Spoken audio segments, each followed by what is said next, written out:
Plus d'1 an est passé depuis la disparition de Delphine Jubilard. Alors que la mère de famille reste introuvable, ses proches souhaitent plus que tout découvrir ce qui lui est arrivé.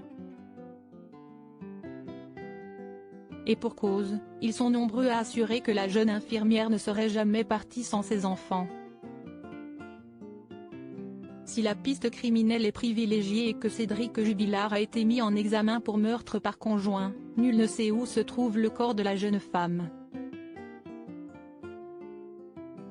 Dans les colonnes du Parisien, il a été indiqué que des traces de sang avaient été retrouvées dans la Peugeot 306 blanche saisie en décembre dernier. Les enquêteurs auraient découvert pas moins de 7 traces. Les magistrates instructrices auraient ordonné l'expertise génétique de ces prélèvements de sang dans le but de les comparer au profil ADN de Cédric et Delphine Jubilard.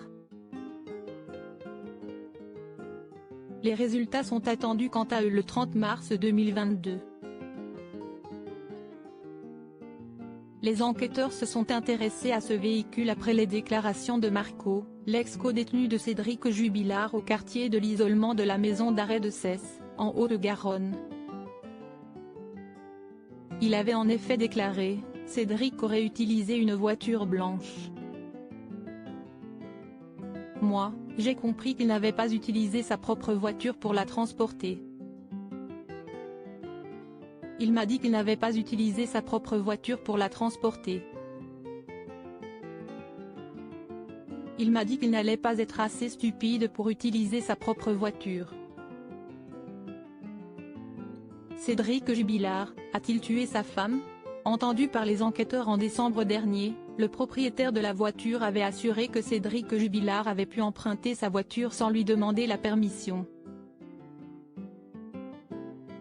Face aux gendarmes, il avait en effet assuré, « Il venait chez moi quand il le voulait, et rentrait chez moi comme dans un moulin. » Une fois, il est même rentré alors que je dormais et que j'étais dans mon lit pour me demander des produits stupéfiants. Évoquant l'époque de la disparition de Delphine Jubilard, il avait ajouté, soit les clés de la 306 étaient sur le contact, soit elles se trouvaient près de l'entrée sur une table. Ma porte d'entrée étant toujours ouverte, à cette époque, n'importe qui pouvait entrer.